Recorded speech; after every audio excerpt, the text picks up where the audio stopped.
Hello, everyone, and welcome to Monday's episode of Media Matters. You've got me again. Yes, it's Eddie Gibbs, and Dave Davis is still away for one more week. So, as promised, I'm covering it again with the wonderful David Lynch. And David, I need to ask how you are, because I think that you were the one that caught me off guard yesterday. That was a friendly I didn't even know was happening. So I don't know if you knew that was happening in advance or whether it caught you off guard as well. Yeah, it did slightly actually, because it was my son's third birthday yesterday, so I was in the midst of all that madness, and then get a kind of heads up from someone that the game's taking place. But helpful for us in terms of content perspective, isn't it, to have things going on, and I guess helpful for the players as well. Because I did kind of think actually when you looked at the preseason schedule, they maybe looked a couple of games short. So obviously the plans were to have this behind closed door friendly, and turned out pretty well for them in the end, and I think quite a lot of positives from it. Yeah, we'll discuss some of them. I know that there's also an audio podcast coming out on our channel and a video on your channel. We're discussing that in more detail. We will cover it here as well. But if anyone wants a bit more from David on that, then please head to either his YouTube channel or the audio version will appear on Anfield Index at some point today as well. I have delegated that because, as many of you may be aware, I'm involved in a few podcasts unexpectedly today. So this is the most important one, though. And we need to start the only place to start, really, David, which is Hugo Ekitike. That's a deal that kind of we were discussing last week as something that was in the pipeline. And then obviously as the week went, it got beefier and beefier as a story. And then yesterday, I think all the usual suspects started reporting that to consider it done effectively. As of yesterday, we got the Romano Here We Go and a few other people kind of confirming 6-year contract, and then some details around the price without too much. But we have now had David Ornstein of The Athletic, and I suppose you may have had some info yourself on what the nature of this deal is. Are we safe to consider it done? What do you know about the contract and the value of this of this transfer?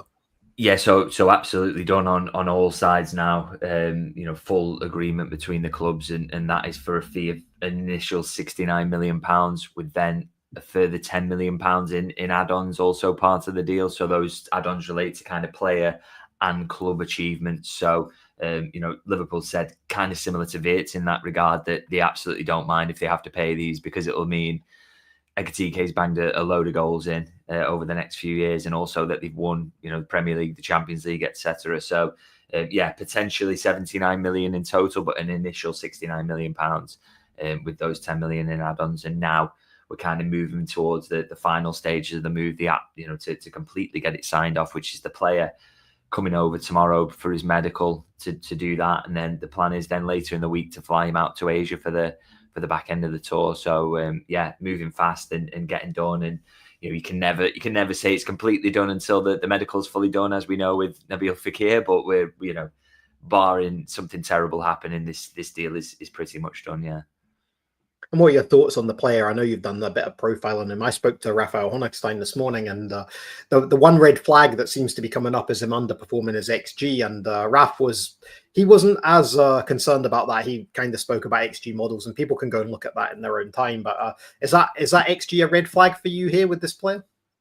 Yeah, I think it's a fair concern to a degree, but what I'm seeing as well, I think, is some of the kind of over the top analysis. So in terms of the player, I must be honest, I haven't watched an awful lot of him. I don't watch the Bundesliga too frequently. I watch the odd game, but maybe not too many Frankfurt games because they are on Sky, aren't they? So I do catch the odd one, but obviously I've got a young child and a wife who's not a big football fan, so don't get to watch that much outside of Liverpool, which obviously is my job. But you look at the numbers and they can give you a rough idea, can't they? You get an idea of the kind of player Liverpool are getting. And I know that is something that's been flagged a lot and it's something I spoke about when I did a kind of deep dive into him on my YouTube channel, is that, the shooting numbers and the fact that the underperformance in terms of expected goals. And I think it is a fair concern when you look at last season, minus 5.3, I think he is on non-penalty goals versus expected goals for last season. That is a humongous underperformance. There's just no question about it. But I don't think it's fair to take that as the entirety of his career and say that this guy is a terrible finisher and he's going to be a terrible finisher at Liverpool. I mean, I've seen an awful lot of comparisons to Darwin Nunez, which I think are incredibly unfair, to be honest, because you look a little bit deeper into Ekitike, and so huge underperformance of expected goals last season, minus 5.3. The season before, he was plus 1.6. So he overperformed his expected goals, as you would expect of a good finisher, basically, or a very good finisher. The season prior to that, minus 0.7. So very, very minor underperformance, was generally in line with his expected goals. The season prior to that, plus 4.2. So again, looking like a really good finisher in that season. So, and then I think the season prior to that, minus 0.2. So overall for his career, he's minus 0.3. So he's roughly, basically, a kind of an even level finisher, which is absolutely fine, I think. You know, I don't think Liverpool need to go and find another plus finisher. I mean, it'd be great if they do, and if they go and sign Isak or whatever, you know, regardless, then fantastic, because he is a plus finisher. But you've got Salah, who's a career plus finisher. You've got Wirtz, who's a career plus finisher. You know, you're not too worried. You just need a guy who's not going to be crazy underperformer like a Darwin Nunez has been. And, you know, like I say, those comparisons with Nunez are often there, but I think they're unfair, because Nunez has basically over his entire career been under massively on his expected goals. He's a poor finisher. All the evidence is there. He had one season where he was incredible, and it was the season before Liverpool bought him. He's never got anywhere near that otherwise. So, you know, Ekitike isn't that. I think you could just make the case that he's pretty much a level with expected goals finisher over the course of his career, and maybe he'll have some really good seasons and maybe some seasons where he's under, but he does an awful lot of other things as well. So definitely not a Nunez in that regard, I would say. Pretty level finisher, definitely not going to, generally, I would guess, perform under his expected goals. Plus, I think all the other upsides that he offers are there. So, yeah, I think some of the talk about him has been a little bit unfair. And, yeah, I'm interested to see how he gets on and how he fits in and all those aspects. But I think the base numbers to me look like a very, very good player, to be honest. In the conversation I had with Rafa Honigstein this morning, he made that I made that point to him about the Nunez and the Ekitike comparisons, and he very much moved away from the XG and put it more down to decision making. He thinks that with Darwin Nunez, it's literally just a case of he's not a good elite decision maker, and he says that Ekitike has all the hallmarks of being a good decision maker. Obviously, we know we had the most shots in the Bundesliga last season, but then he made the point that doesn't come down to indecisiveness with decision making. That's more about where those shots were being taken from. So there was a lot of statistical data that he used to kind of go against the grain in that respect of sort of the established norms that have been coming out about Ekitike and this concern about his finishing. Well, and I think the thing is with the Nunez thing as well is the one thing we were saying for a long time, and the one thing I think a lot of people involved in statistics were kind of hanging the hat on him a little bit, was this guy gets shots at an elite level. And if you continue to do that, generally the trend will be towards scoring goals. Now, Ekitike has got that quality. He gets shots, and he gets good quality shots as well. I mean, you look at the numbers, he's kind of right up there with Harry Kane in terms of both shot getting, but also shot getting in really good locations. So he's got a strength there. And like I say, the one thing that held Nunez back is finishing was biblically bad. Like, to get that many shots consistently and still not chalk up an acceptable number of goals, he just was he is a freakishly bad finisher. That's just unfortunate. But Ekitike just has to kind of, like I say, finish at a level, not level with his expected goals, which he generally has over his career. Plus, he's got kind of Nunez shot getting qualities and good shots as well. If he does that and he performs at level, he will get a lot of goals for Liverpool. There's no question about it. And as you say, decision making in other parts of the pitch is very good as well. Suggests that he could, over time become a very good finisher as well. Got all the technical qualities you need. So there really is, like I say, I've not watched loads of tape of him, but I think that in terms of the numbers, I think there's an awful lot to be encouraged about there. And we know that slots changing things. Obviously, we know that we're bringing in Florian Wirtz, who we're expecting to play centrally as a number 10 at this stage, without knowing any more about what Slot's plans are at this stage. How are we going to evolve this front line? Because last season, when Nunez or Jota did start, it wasn't like they were missing hatfuls of chances. They weren't falling to them. I mean, Liverpool almost adjusted their game to not play with a traditional number 9. It was almost like Arne Slot had decided that those forwards weren't for him. They weren't his style of number 9. So he was going to adapt and do something a little bit different, try and keep Mo Salah in the game as much as he could. This seems to be a move away from that, with the fact that we've signed this number 10, this elite number 10, not just any number 10. And then we've gone and signed this this dynamic number 9 who's completely different to anything Liverpool have right now. I mean, I watched some of the clips like you will have done on YouTube of the game, and there's only so much you can get garnished from YouTube. I don't watch a lot of the Bundesliga just like you, and it's one of those that makes me think that I don't think I've seen a profile of player like this in the whole time I've supported Liverpool. I can't, and I'm going back like 35 years since I've been watching this club, and I don't remember us having a number 9 quite in his mold before.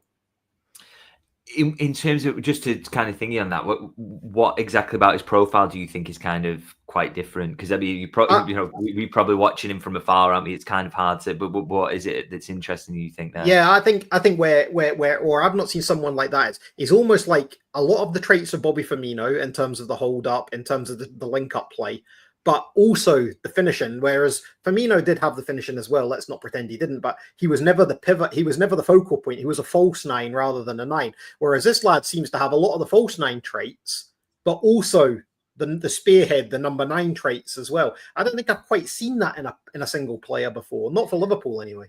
Yeah, that's a good shout, actually. Like, in terms of, he can do the stuff in kind of coming deep and dropping off and popping the pass off, but then he will lean back to being on the shoulder and being willing to kind of go behind in that way. So that is interesting. It'll be, kind of interesting to see how it works, as you say, because Liverpool did go back to almost that false 9 setup last season on the basis that Slot decided he didn't want any of his centre forward options probably getting shot outside of Jota, who was an excellent finisher. You have to say that. But for the better of the team, it was like, this is how we're going to use our centre forward, because sometimes it's going to be Nunez, sometimes it's going to be Diaz, and they are not just, they're not fantastic finishers. And you see the goal numbers from the wingers and what Salah was doing last season. It was clear that so much was pointed around the idea of bringing this central guy deep, as they did with Firmino, and getting the wingers into goal scoring positions. So yeah, it is interesting because, are they going to use Ekitike in that similar way? Do they want him kind of just be involved in build-up? Or I guess they can't, because they're going to have Wirtz in that really more traditional number 10 position. Or do they want to push Wirtz up as a kind of front 2, as they did with Szoboszlai and Diaz last season? It's going to be absolutely fascinating, as you say. And I think, you can never, even if we'd have watched a lot more of Ekitike, I still think it's very difficult to say how a player is going to fit into a certain team and what the idea is of the manager are going to be. And, the only insight we really get into those kind of things is these pre-season friendlies, these little snippets we see in training or whatever. So it's going to be fascinating. And I mean, this whole thing that's going on with the forward line at the moment, the whole kind of, rejigging of the entire team really is going to be fascinating. And it makes it interesting for us. Loads to talk about with it, isn't it? And loads to get into for these preseason games. So I can't wait for that first tour game now, and I can't wait to see a bit of Ekitike and see Wirtz behind him in the 10 and see where Salah, how he works around that and what happens on the left wing and all these things. It is so interesting and exciting as well.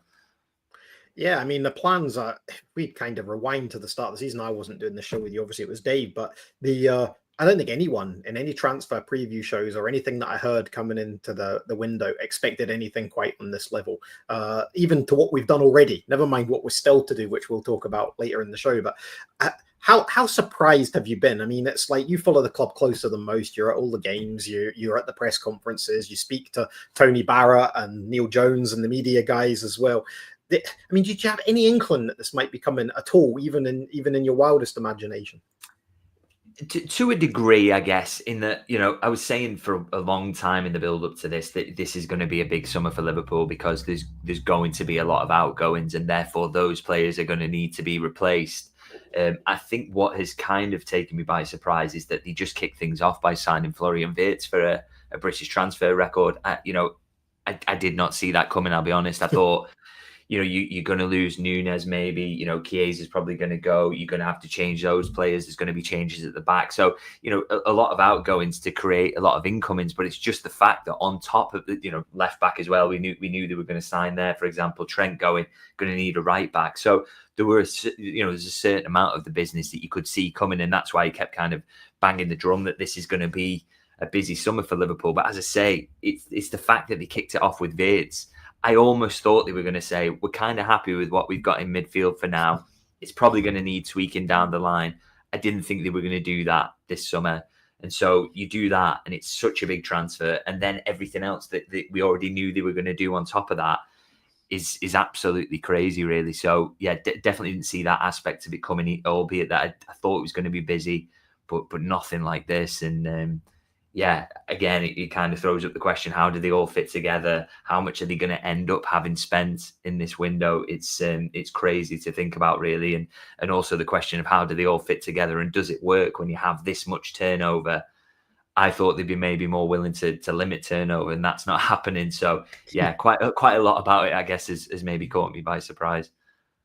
And we got the first signs of it, obviously, of what the plans might be. And I know many have only seen the clips. Obviously, there were some extended highlights of this 5-0 training game, if you like, put out yesterday against Stoke, and you could see some of the stuff in the movement. Some of what I mean, I wrote a little bit this morning on Twitter about how the thing I gained was that there were so many moving parts. It seemed so fluid from what we can make out from the action that we were given, that it wasn't almost like anyone, excuse the pun, was slotted into a specific place. It was like the Liverpool were trying to move with the fluidity and dynamism that we haven't really seen before. No one was pigeonholed into a position. It was so fluid across the midfield and the front line on all in the build-up.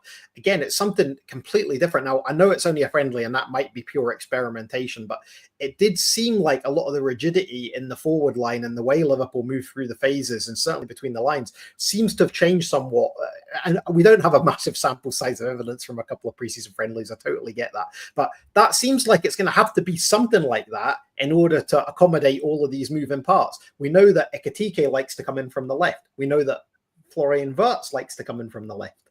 So there's a clash there straight away. So that's going to have to be worked around straight away. You know what I mean? We're in training and in tactical build-up. So, and of course, when they profiled these players, there has to be a plan around that. So there has to be stuff going on that we're not quite seeing yet. And maybe we will get a few more insights into that when Liverpool arrive in Hong Kong this week and with these preseason friendlies. And we may not. We don't know what we'll learn. I remember you commenting last year on the friendlies in the USA, and there were a few tactical points that you picked up from that about how slot system was going to differ to Klopp's, and you were bang on with what we saw. As soon as we went into the first game, we saw those things come to fruition.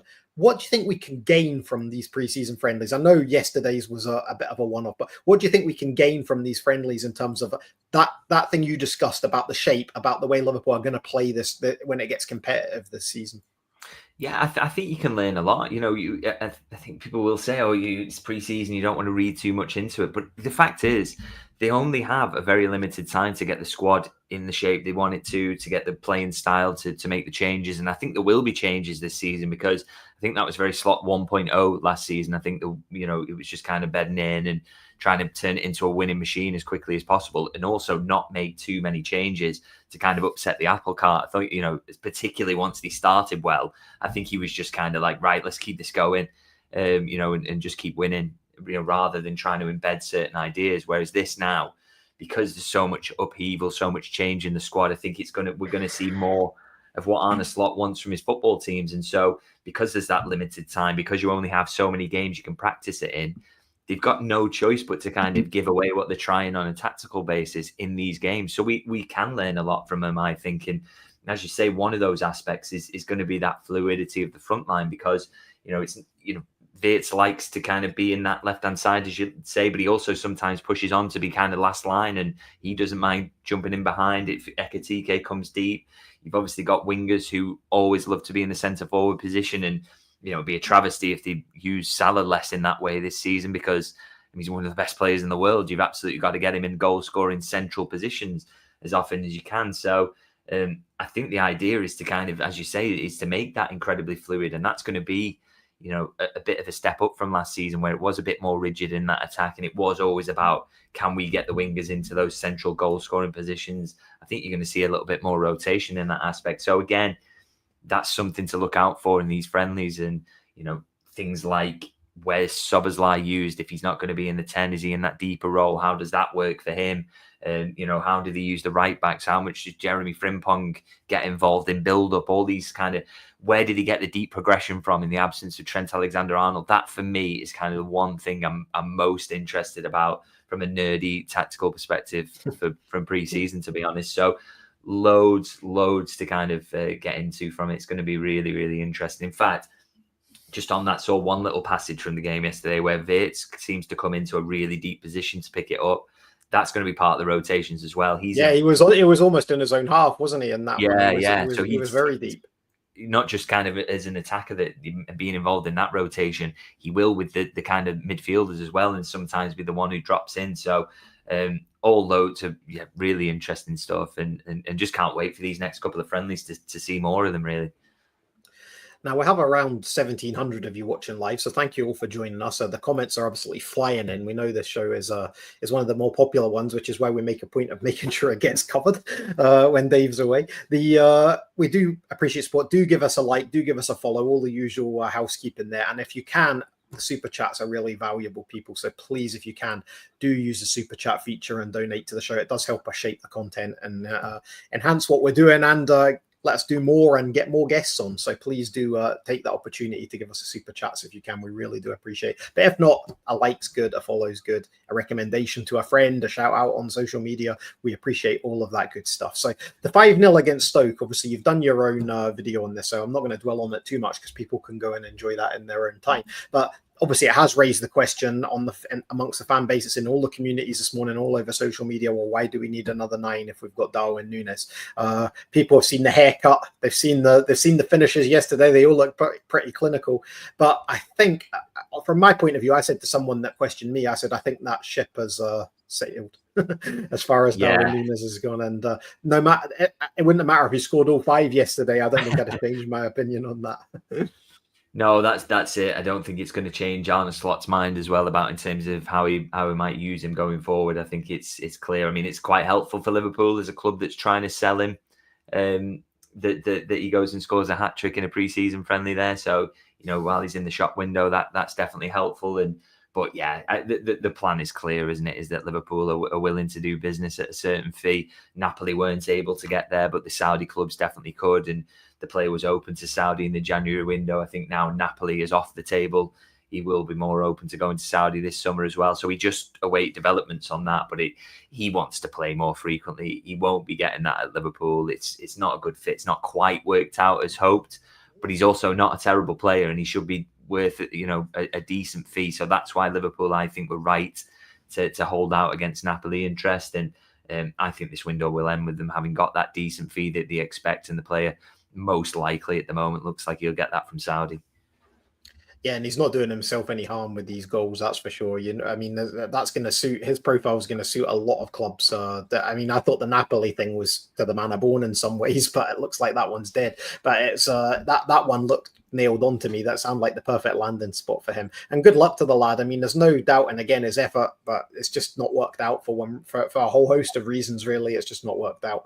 And as I say, good luck to him. And he took those finishes well. They were very much number 9 striker finishes that we saw, but we have to remember who it was against and what the context of the game was. And I think we've got enough of a sample size to know that it's not going to happen for him as Liverpool's forward number 9. The manager has moved past.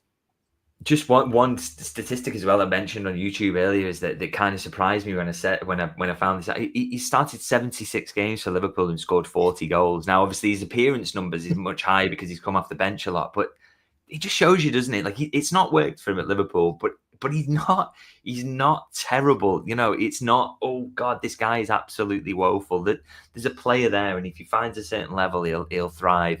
It's just not been a good fit for Liverpool, but he can score goals, and he showed that yesterday, and he will, definitely score goals in Saudi. But I think he would score goals in other European leagues as well if they were able to put up the numbers to sign him. But he's not as bad as is made out. He's just not a good fit for Liverpool.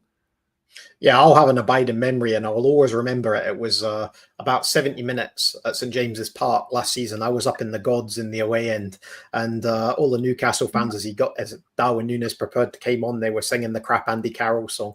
And then within sort of 10 minutes, it got absolutely rammed down their throats as he doubled down it. I mean, as following Liverpool and following fandom of all around the world, having watched Liverpool over these years, that was one of the best games I've ever been to live because of what he did. And I mean, it shows you he can do it. You know what I mean? There's no danger he can do it. But for a team like Liverpool that want to compete on all four fronts, including these two big ones of the Champions League and the Premier League, it's just not going to happen for him. And we just have to accept that. And I know some fans are willing it, almost manifesting it to be something that can still happen. And I mean, the support for the lad has been incredible. And it was again this morning after those goals. But please remember the context. Friendly, Stoke City, pre-season. Not happening, people. So we'll move on from that and we'll talk about the tour. You've already mentioned, obviously, that you expect Hugo Ekitike to be on the tour within the next few days, providing his medical goes well. The tour party has been announced, and I think the two big talking points that came from it were the lack of youngsters. Liverpool usually take a lot of young players on this tour, and someone's already put in the comments that I've seen here, is there a concern about how we're using the youth now? Is Slot maybe not as keen on the youth as Jurgen Klopp was? And of course, no Federico Chiesa. Now I know James Pearce came out last night and said that it's to do with a knock or a fitness issue that Chiesa's not going. But then there's reports this morning that he may be talking to clubs in Italy and trying to push that transfer through. So on those 2 points, please, the youth first, and then the Chiesa situation second. Yeah, so on the young players, I have to say, not massively surprised by the lack of young players involved this summer, just because Liverpool's squad is very big and they've got a lot of players, senior players, fit and available, no major international tournaments. So they've not needed to take as many young players this time, which is, it's a shame for those young kids, but I think that's the way it's got to be. They've got to be of the level and there's got to be spots for them. So it's just one of those summers where there aren't as many opportunities for youngsters, unfortunately. But I think, you've got to say Rio Ngamoa is there, Trainioni is there as well. So, there's a couple there who've got big futures at Liverpool, I think. Just to kind of round that point off as well, I do think, in terms of, not to focus on the negative, but to discuss it and be open to it, I do think there's a little bit of pressure on Slot now to do this. We didn't see it in his first season for understandable reasons. He just got his feet under the table. He was just assessing the lay of the land. And obviously Liverpool were very suddenly in a title race that maybe a few of us didn't maybe expect last season. And they had to go and win it from the position that they got themselves into. So it doesn't tend to lend itself to using youngsters, does it? But I think, it's got to be an important part of being a Liverpool manager, is using the academy, because you think about Trent coming through, Curtis Jones coming through, Quansah. These have saved Liverpool an awful lot of money in recent years and allowed them to reinvest in the transfer market.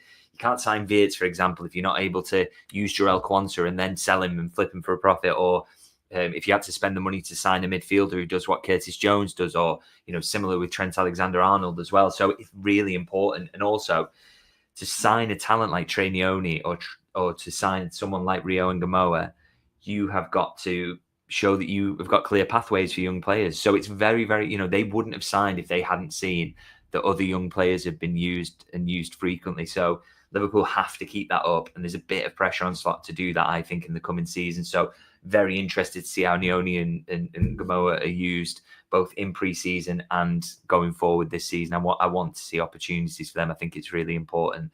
And on the Chiesa point, Liverpool are saying it's just a knock, and if it's up to us whether we want to take that at kind of face value or not. That's a tricky one, really. But I would suggest that I'm still in the position where I think I'd be surprised if Chiesa is still a Liverpool player come the end of the window. His prospects of playing haven't really improved. I know he's involved in pre-season, but of course that's just to get him fit. And I just think, with the changes that are going on in Liverpool's front line, it doesn't look like he's going to get a look in, to any greater degree this season. There is interest from clubs in Italy. So, nothing concrete as far as I'm aware has kind of come up yet in terms of offers. But I've been saying for a long time and reporting for a long time that the expectation was that clubs in Italy would come in for him. So, I'm still in kind of that boat now. And I, like I say, I would be surprised if he is still at Liverpool come the end of the window, to be honest. Now, another thing we spoke about on the tour, well, we spoke about last week ahead of the tour, was that would Liverpool sign a centre-half, obviously, before that tour? Now, that doesn't look to have happened, and obviously there's still time for them to do that. And just like we're seeing with Hugo Ekitike, a centre-half could travel in there. But we've seen that Lucas Stevenson's going on the tour. We know Andy Robertson's going on the tour, as well as the other two left-backs, because there's been no movement on there. So is it safe to say that you think it'll just be a case of doing what happened at Preston, where these guys are just going to fill in around Virgil van Dijk, Ibrahim Konate, and Joe Gomez? Yeah, exactly that. I think the ideal situation for Liverpool would have been to have a new centre-half in for this pre-season tour, but obviously they're doing a lot of other business and you can't get everything you want. I think, at the moment I get the feeling, or certainly I talked to someone about this kind of last week or so, early last week, was that, they're waiting to see what happens with the Mark Gay situation, because Liverpool want to sign Gay in. If they can get him, they don't want to miss out on that opportunity. But Crystal Palace have progress they need to make in terms of signings, decisions they have to make in terms of how much they value the player, and of course whether they want to keep him. And of course with Crystal Palace, quite a lot's up in the air for them at the moment in terms of which European competition they're going to be in, all the craziness around their part ownership. So they're in a tricky situation. So I think that is putting the brakes on this a little bit. But Liverpool want to be there if Gay's on the market. They want it, and the fee is going to be okay. They want to be part of that. If not, the plan is to kind of revert to the usual profile that they were probably going to sign in this window, which was someone who's a little bit younger than Gay. But like I say, a lot is riding on Gay and whether that's feasible. So we just kind of wait and see on that, really. It's, still a lot of the window left. Liverpool aren't absolutely desperate at the moment. They can start the season with Konate there, can't they, and Van Dijk, and that would be absolutely fine. And Gomez is back up. Endo can play there. Gravenberch can. I think they're absolutely comfortable about that. But it's just wait and see on the Gay situation, really. That feels absolutely key to everything that happens to Liverpool at centre-half. One of the exits that you expected, I think, listening to the show through the sort of spring, was that Joe Gomez was one that you kind of expected that he may move on. I'm guessing on the back of what you just said there that we're no longer expecting that. We're expecting he may stick around this season, because I don't know how much more upheaval Liverpool could go under this year than what they're already doing by bringing in all these players and with the exits still to come. Yeah, one of the things that kind of I did expect it coming into this, that there would be a little bit more kind of interest in Joe Gomez and more potential for him to leave. What I would say, I won't rule it out yet, because I just think there's potential for something to happen there. I think it feels a lot less likely than it did a couple of months ago, that's for sure. But you just never know what's going to happen in the window. Newcastle want a centre half, and they kind of maybe they kind of got an interest in Gay still. But if they miss out there, do they maybe look back to Joe Gomez? There's so much potential for things to change there. But it does feel like I always got the impression that maybe one of the two centre halves would leave out of Gomez and Quansah, and that maybe Gomez was the more likely one. But obviously now Quansah is gone. It's kind of like you say, how much upheaval can you really have in that back line without doing damage to the team and the ability to start the season well? I think Liverpool would be a bit more reluctant now, and they'd ask for a kind of a really, really decent fee for Gomez if anyone did come in. So yeah, one of those, unfortunately not too many kind of concrete answers you can give on that. I would say feels less likely than it did a couple of months ago, but it's the transfer window, and there's an awful lot of time yet to be making anything kind of concrete predictions on this one, I'd say. And on the exit, so there's a comment on the screen from the real Cal Jones there. Sorry, I can't get to reading all these comments. There's so many of them. I do apologize. We're up to 2,200 people watching this now, so that is going to mean more comments. I'm trying to get through as much. I'll read out a couple of them just now as we're talking about the exits, and the comments are relevant to it. There's the real Cal Jones is saying we all expected Gomez and Tsimikas to go, but looks like they're staying. Obviously, we've just discussed Gomez, and we'll ask David about Tsimikas in a moment. There's another one here from the coach Parker, who I believe I'm going out on the wing here. I believe is David Parker, who I was with in Madrid a few years ago now for the Champions League final, and at that time, and I think maybe the case that David lives in the Far East, so maybe he is going to be able to go and see a couple of these friendlies. I'm sure he could let us know in the comments. But David says, I missed the start of the show. Are there any updates on Harvey? I read somewhere that West Ham were looking at him, but maybe just a rumor. And of course, the other one that's materialized in the last week is we know there's been at least one Luis Diaz bid from Bayern Munich. There may have been another one since. My info may not be correct on that, but is there any movement on any of those in terms of Tsimikas, Elliott, or Luis Diaz?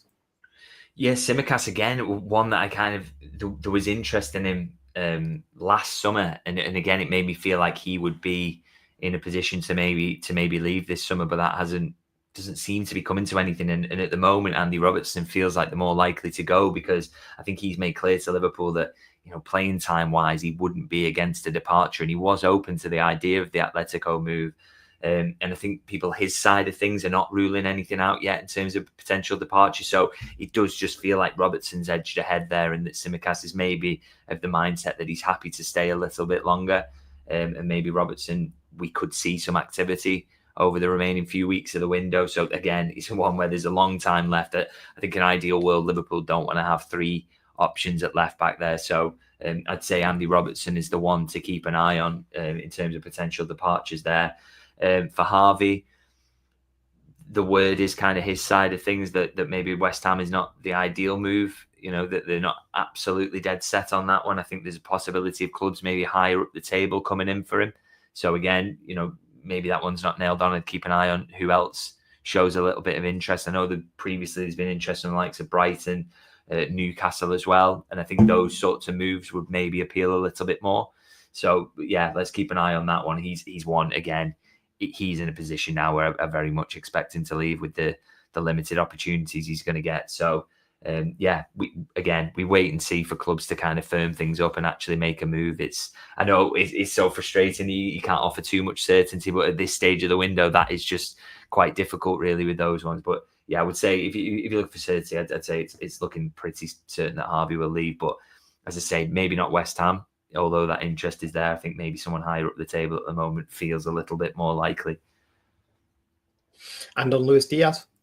Yeah, so just waiting for a second bid for Bayern. I mean, that literally could come in the next 24 hours or so. We're ramping towards that, is the impression I get. So that initial bid rejected. Liverpool want more money. And I think, you know, Bayern have got some money burning a hole in the pocket. They've got a vacancy on that left-hand side with Sane having gone. Musiala's injured as well, so another attacking option lost for them. So, yeah, I expect them to come back with a bigger bid. And again, we wait and see if Liverpool will accept it or not. I think, you know, the numbers they've put on him around 100 million euros, I think Liverpool accept they're not going to get that. But definitely closer to that than the last bid was is the expectation. And, you know, so Bayern's second bid, could be every chance that gets accepted. And like I say, I'd expect that in the next few days or so. But it's safe to say it's very much an illusion that Luis Diaz is not for sale. Yeah, absolutely. I mean, you know, Liverpool are right to say kind of what I would say, you know, people want to kind of take it absolutely at face value, either one way or the other kind of thing, in terms of it's not either that, you know, that he's not for sale. Obviously, that's clearly not true that he's not for sale. But equally, he isn't for sale either. You know, it's not like Liverpool are like, we have to get this guy out the door. We're sick of him or whatever. They just know that he could bring in big money. He's got 2 years left on his contract. He's keen to go, and they don't want to give him another deal. So it probably could work for everybody. But they really aren't kicking him out the door. So it really is on Bayern to kind of come up with a fee where you go, oh, well, if you're going to give us that much for a player who's got 2 years left, he's this age, then yeah, we're absolutely happy to take that. So yeah, they're not booting him out the door by any means. And, you know, pressure is on Bayern to come up with that big bid, and it's got to be bigger than the last one. So we're just waiting for them to actually do that. But as I say, feels like we're getting towards a situation where that happens over the next couple of days. And there were links to him again. I don't know how tentative, but there were links to him again from Saudi. They've never really gone away since there was talk that Luis Diaz may be available. The inclination seems to be that he perhaps doesn't want that move. He would prefer to stay in Europe and to keep his career going at the top level. Do you think that the Saudi option remains there as a fallback for him? Is that something that could still happen if that second offer from Bayern doesn't materialize in the way the club expect? Yeah, absolutely. So I've had this impression all kind of through the summer, really, is that his preference would be to stay in Europe, which is because if he'd given the green light to Al Nassr, they would have come in with a massive bid already. So they are really keen on doing a deal, but you know, the player hasn't given the green light for them to do that. And the reason is because he would prefer to stay in Europe. So if we get to the end of the window, Barca can't put together the money because that's never going to happen, is it? Bayern aren't able to do it. You know, they aren't able to get to a fee that Liverpool would like. then it's going to be up to the player whether he says to the Saudi clubs, okay, now you can come in for me. I'm going to accept the move. But that definitely hasn't happened yet, which is why we're seeing European clubs going head to head for him. It's almost like a fallback option for him late in the window. Yeah, we'll see how the plot thickens on these outgoings. I mean, we haven't seen really any outgoings since the new financial year started, since this PSR period began. The last sales, the Kwanzaa, the Kelleher, they were all, and the Trent, I suppose, which is money that still came in. That's all part of the last PSR calculation. So we've not seen anything in this new one. But then equally, apart from this Ekitike one, which is materializing today, there hasn't been really any incomings in this period either. So as you keep mentioning, it's still actually very early in the window, even though it feels late because the team are playing again and there's different things happening in terms of transfers, rumors. It's all ramping up to a crescendo probably now, but it's still actually early in terms of getting deals done, finalizing deals. That's still a process that's ongoing and will be for the next couple of weeks, even while Liverpool are there. I mean, we mentioned Diaz. There would be nothing to stop Diaz flying back if suddenly an offer's accepted from Bayern Munich. I mean, it's a small world in some ways these days. Yeah, exactly that. So, they can just go at any time. It's like you say, and there is such a long time left in this window. You got to get through the entirety of August before we get there as well. So we'll be getting to the point where the season has started and transfers in and out are possible, really. So it's there's no kind of rush. I think Liverpool, quite clearly, they probably have to make some sales as well because they're spending money like it's going out of fashion. But yeah, the expectation is that they will, and there's confidence on Liverpool's side that they're going to sanction a few big sales along with all the incoming business that they're doing. So yeah, we just wait for those clubs to come in with the big offers. Yeah, just on the money side that David mentioned there, I'm doing a podcast in about an hour and 15 minutes with Mo Chatra. Obviously, Mo Chatra studies Liverpool's finances and analyzes those. So that's Money Talks, and I'll be doing that live with him on this channel at 3 p.m. UK time. So an hour and 18 minutes or so, I'll be back and I'll be with Mo. And Mo released an article on our Substack yesterday. It was alwaysliverpool.com. And Mo is confident that Liverpool still have plenty of money to spend, which I'm sure is music to everyone's ears. But it is, we have to underpin that with what David just said. It is still reliant on sales. Those sales have to be made, and they have to be made at the value that Liverpool deem acceptable, because that affects not just the books, but affects their plans of what they might still do in this window in terms of income. And so it's important. And we are going to move to incomings because so many names have been mentioned in these comments, and I've been kind of leaving these comments out because I know we were going to come and talk about this, but we need to talk about incomings. And the big one, obviously, David, we spoke about it last week and we thought nothing would come of it, and we probably still think we had a couple of private discussions as well during the week about this one, is Alexander Isak. Now, we thought maybe one or the other in terms of Ekitike or Isak. That was a big talking point. Liverpool have now seemingly pulled the plug on Ekitike. On Saturday, we know that Isak didn't travel to Glasgow with Newcastle. We saw Eddie Howe's comments, which I don't know about you, I didn't find them very definitive in terms of not for sale at any price. It seemed like some of this may have gone above Eddie Howe's head now. Maybe it's an ownership level. Are Liverpool still remotely in with a shout of signing Alexander Isak? Is this completely over? Can fans just move on, accept that Ekitike is now our number 9? And it was almost, there was a couple of things I put out when Newcastle were linked to both Ekitike and Isak. And the amount of posts, I wrote one, I'm sure maybe you wrote one, and certainly others did, not in a cat and hell's chance that those two are playing for the same club. No way can Eddie Howe make that work tactically. And of course, now that everyone thinks Liverpool may be in with a chance of Isak, oh yes, we could see him playing here and him playing. And it just shows how we manifest things in our own mind to what we want to see as a conclusion to this. Where are we with Alexander Isak, do you think? Well, to be honest, we're in the exact same position we were at the start of the window, which is that nobody at Liverpool is saying absolutely no chance of this happening. So I find that interesting. I mean, everybody wants this to happen, so everyone will maybe take that as kind of, oh well, they're definitely in for him. But I don't know.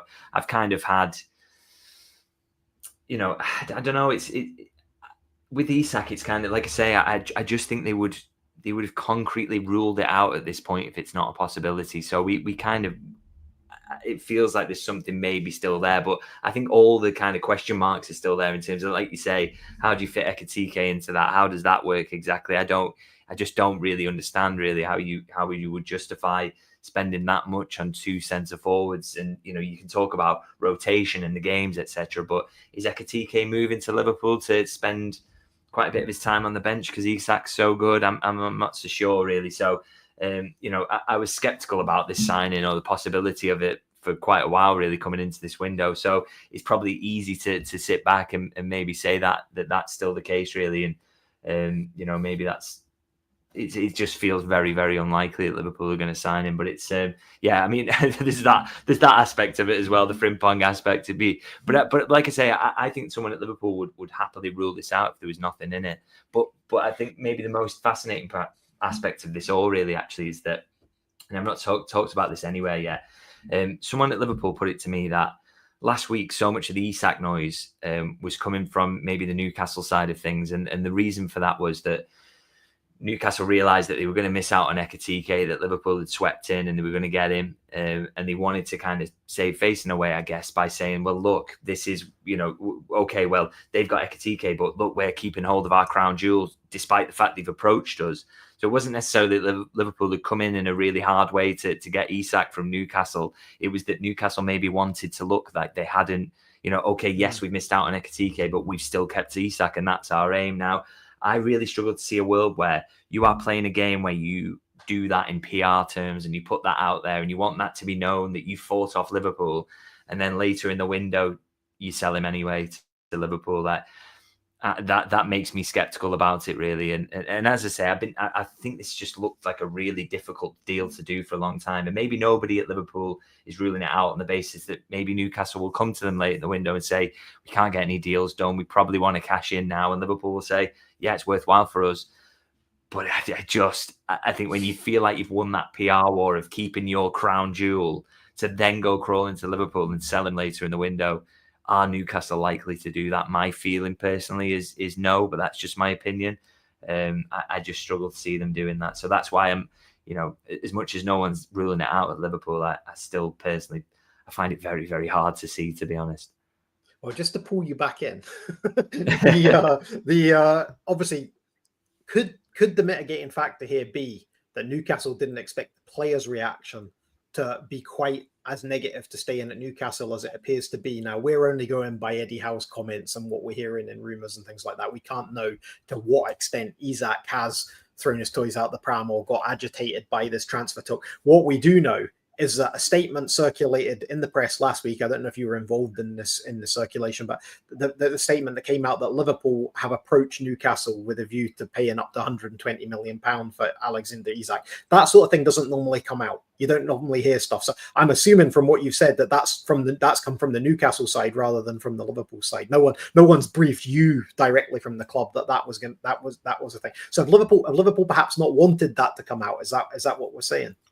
I don't think it's not necessarily that they didn't want it to come out. I think a lot it's, the way it was put to me was that was Newcastle driven, that they wanted it out there, that they'd rebuff this approach and that this guy was not for sale and they were playing, playing hardball with Liverpool. And the reason for that, the justification for that, the kind of thinking behind it was that it maybe makes them look better despite the fact they've missed out on the number one target. Well, we've still got our main man and we won't let Liverpool have him. And that appeases the fans. Exactly. And so if you're going to play that game and that's the PR war that you want to play, surely you don't then go and sell him to Liverpool at any point in the window. And I think this has gone above Eddie Howe. I think the player might be frustrated, but I don't want to get involved in speculation on that front. But I think it's gone above Eddie Howe. That's my feeling, is that Newcastle, in terms of just a face-saving exercise, will not allow Isak to leave the club in this window. Certainly not to Liverpool.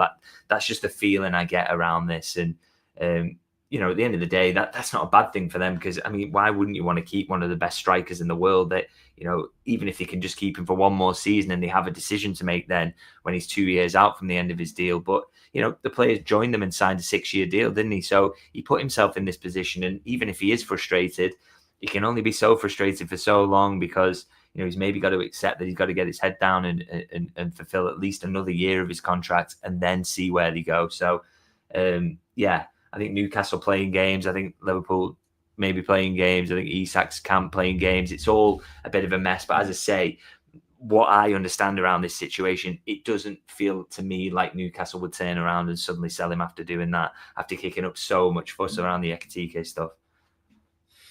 It does surprise me that Eddie Howe wasn't empowered to say, 100%. This is over. Yeah. Liverpool. That's the one thing. He had the opportunity to do that at Celtic Park on Saturday. He didn't do it.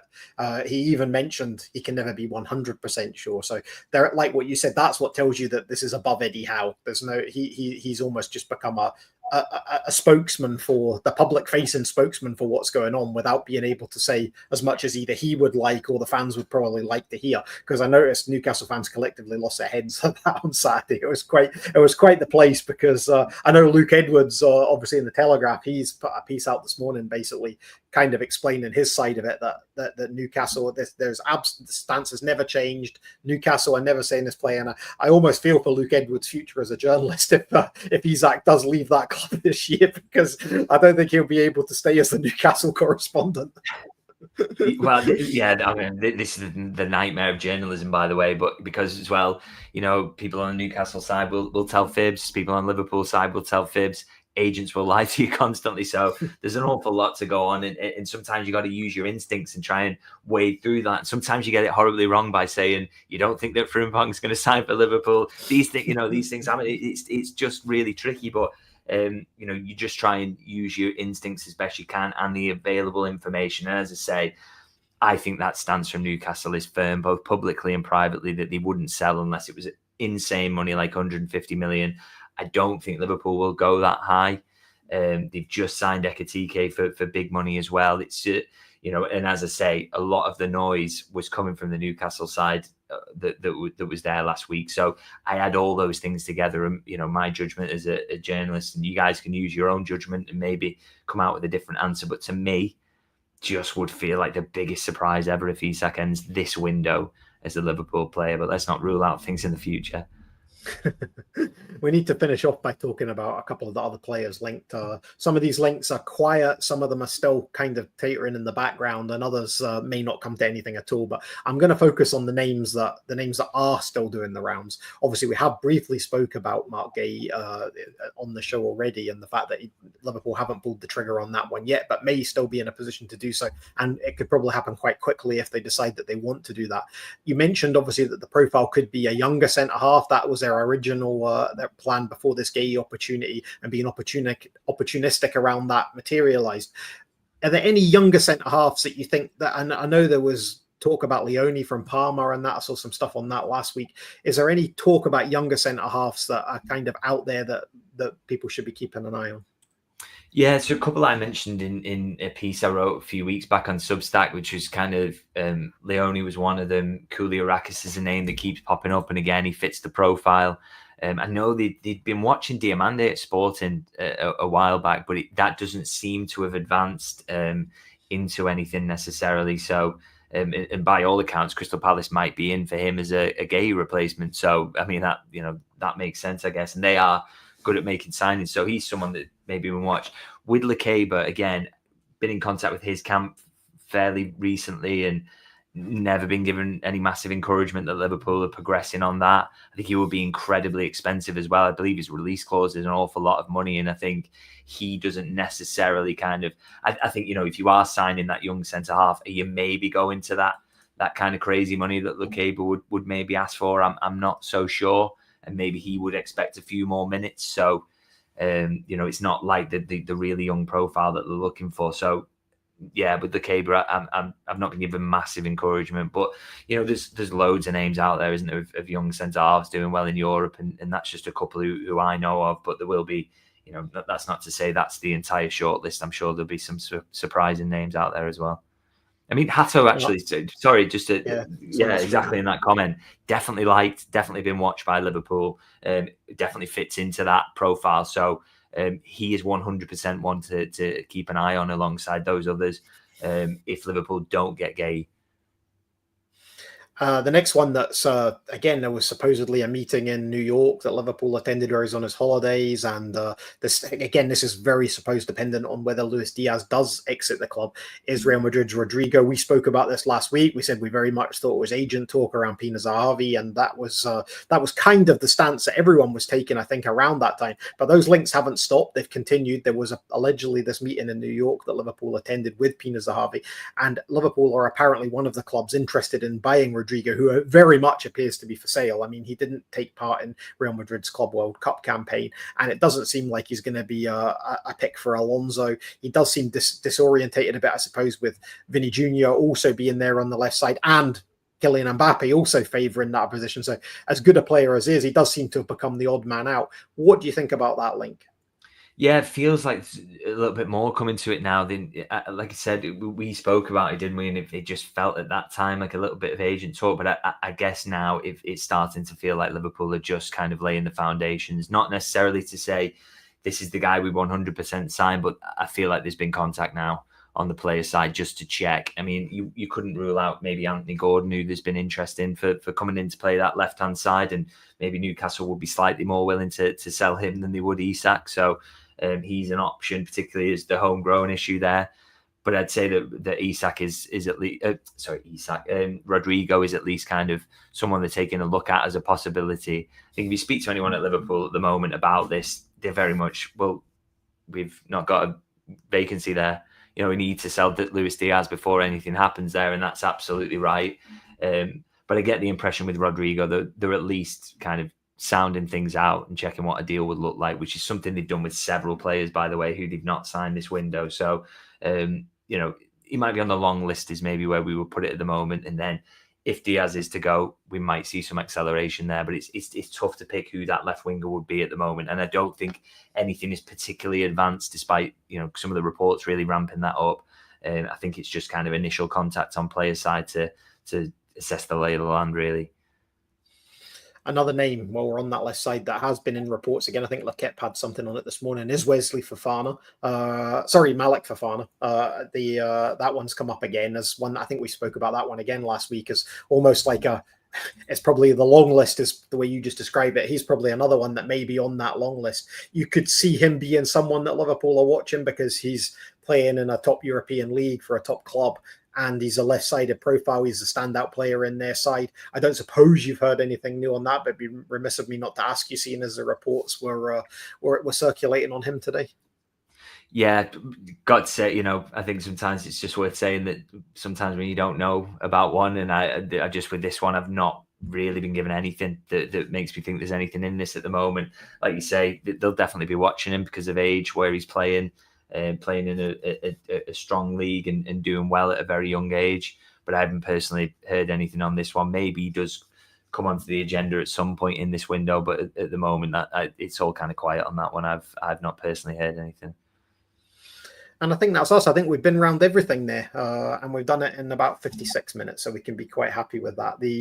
What's your plans for this week then? Is there anything that you're preparing, anything you're working on that people are going to look together? I know you're not going. Well, I assume you're not going to Hong Kong, so I'm thinking you're just going to be around as normal. Yeah, unfortunately not. It's a tough one to fund as a freelancer, those kind of trips, unfortunately. So I'm missing out on that. But yeah, seeing what's happening on the tour, keeping across transfers as usual. And yeah, very reactive in this period of time. You don't really ever know what's kind of coming because it's, you know, the transfer window's crazy. But yeah, if people want to check out YouTube, David Lynch LFC, Substack, davidlynchlfc.co.uk, and I am, of course, now on TikTok, aren't I? So yes, I'm possibly the oldest man on TikTok. If you want to check, that's David Lynch LFC as well. And I won't be dancing on there, guys, or playing any guitars. Yeah. It was kind of a funny one, right? Because my son, he's 12 and he has absolutely zero interest in football. He's not into sport at all. He says he was going through his internet stuff the other day, and obviously there's a computer in the house that we share, and he went on his TikTok and he paused it and he shouted, "Dad!" I went up. I said, "Oh, what now? Something's broken. The sound won't be working on his computer or something. He's pressed mute or something." He says, "Do you know that, man?" He says, "Yeah, it was you." That's great. That's great. He was watching his TikToks, and he's into like Roblox stuff and all of these sort of things. And he's like, "Do you know that, man?" It's like he was so enthused that our worlds had collided just for that brief moment in time. And of course, TikTok is the catalyst to that. Yeah, it's nice. It's nice to know I'm going viral on there already. That's good to hear. Yeah, the 12-year-olds that have no interest in football, David. That's your new demographic. Okay, thanks everyone for watching. There's been 2,500 of you watching this, so thank you for joining us this afternoon. We realise you have a choice in what fan media content you consume, and we're honoured and privileged that you decided to spend it with us, and for all the comments that have come in. Most of them I've read or put on the screen.